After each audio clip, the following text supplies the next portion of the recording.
Terkuak Verdi Sambo dan Putri Chandrawati pisah rumah, lebih sering diurusi ajudan.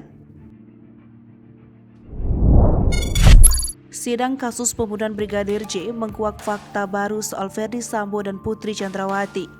Pasangan suami istri ini ternyata sering pisah rumah. Hal ini diungkapkan mantan ajudan Verdi Sambo, Azan Romer, saat memberi kesaksian untuk terdakwa Bribka Riki Rizal dan Kuat Ma'ruf, Rabu 9 November 2022. Pertama-tama, jaksa mempertanyakan kegiatan sehari-hari Verdi Sambo. Terungkap bahwa ternyata Verdi Sambo lebih sering di rumah Bangka dengan para ajudan. Jaksa mempertanyakan, Putri Chandrawati yang tidak bersama Verdi Sambo di rumah Bangka kemudian dijawab dengan mantap oleh Yogi dan Romer. Jaksa penuntut umum beralih menanyakan soal tugas ajudan di rumah Bangka. Pasalnya, tidak ada Putri Chandrawati sebagai istri di sana.